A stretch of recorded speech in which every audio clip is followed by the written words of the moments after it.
People with many different passions that also want to pursue excellence and mastery can run into this tension, which is caused by I have many different passions, interests, curiosities, inspirations, things that I'm getting pulled towards, but I also want to pursue a level of depth, proficiency, competence, a level of skill whereby I am excellent at what it is that I do.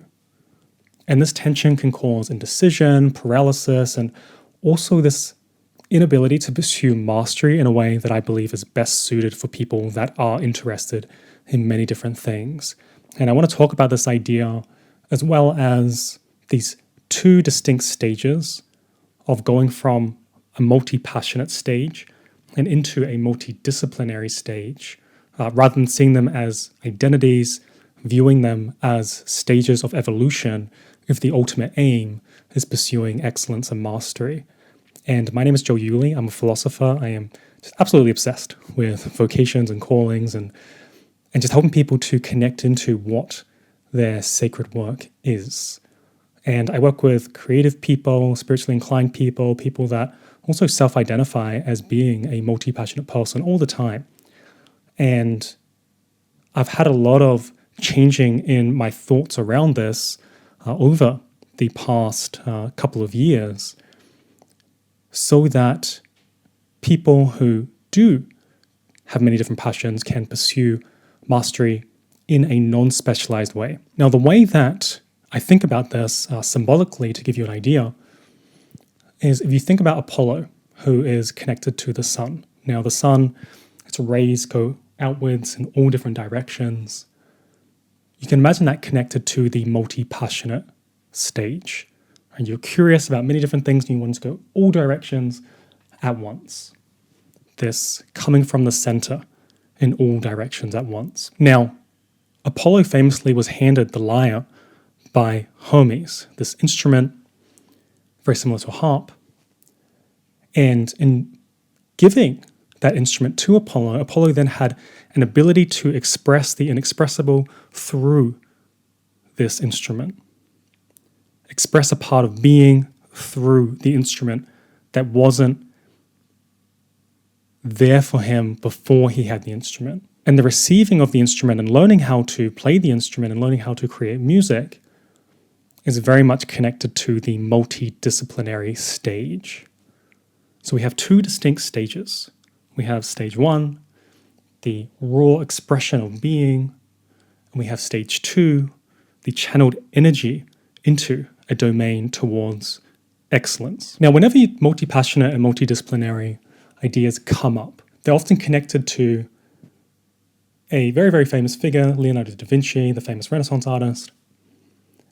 And he's there to represent the ideal of how people with multiple passions can pursue their work without having to sacrifice all but one specialized domain. Now, Leonardo da Vinci has this mythic image.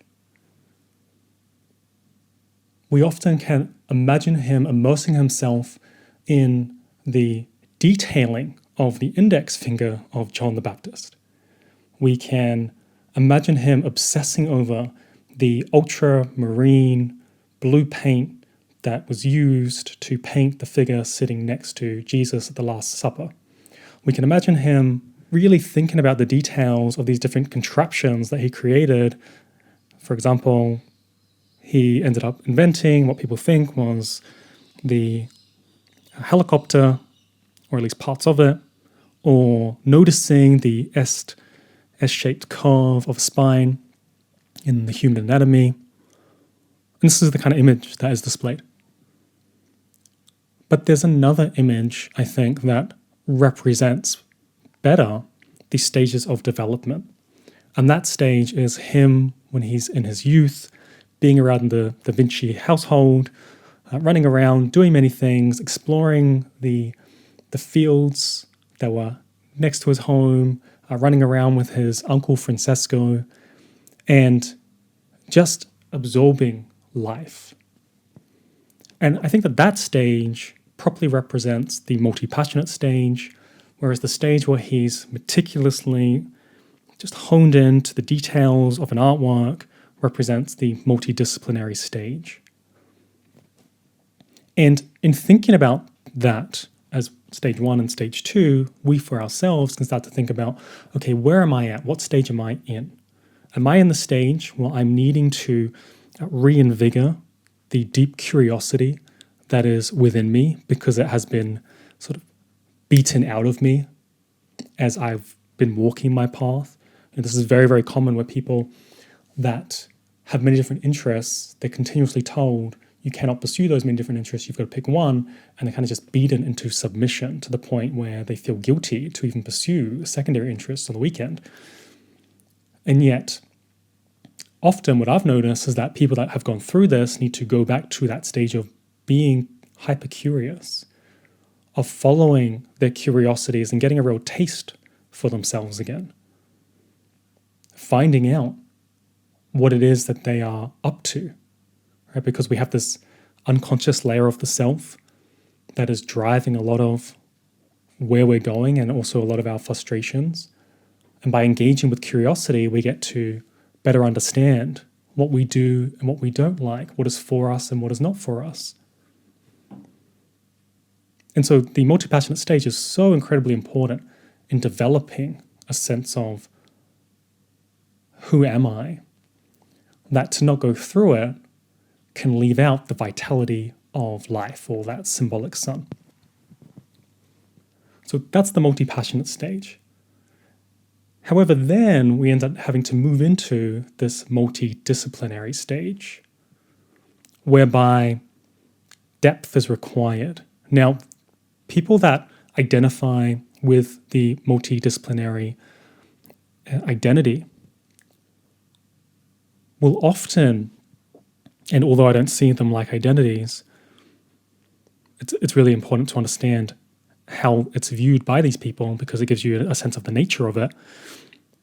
They often really understand compromise, sacrifice, and dealing with mortality.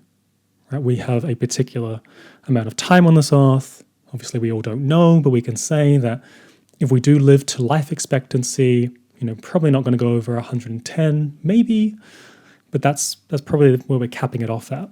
So therefore, based on the limits of physicality, I have to select whether I want to go deep in particular things versus not deep in particular things. I have to start making trade-offs.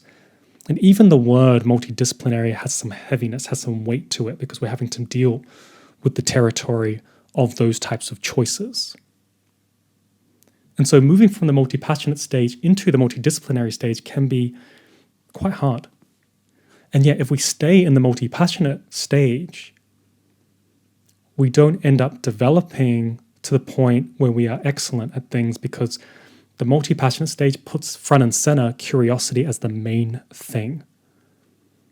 Not the development of depth, not the development of particular virtues, but to pursue and be curious. And like I mentioned, there's an important stage for that, but it's not the stage that's going to take us to excellence and mastery, which is very much of the world.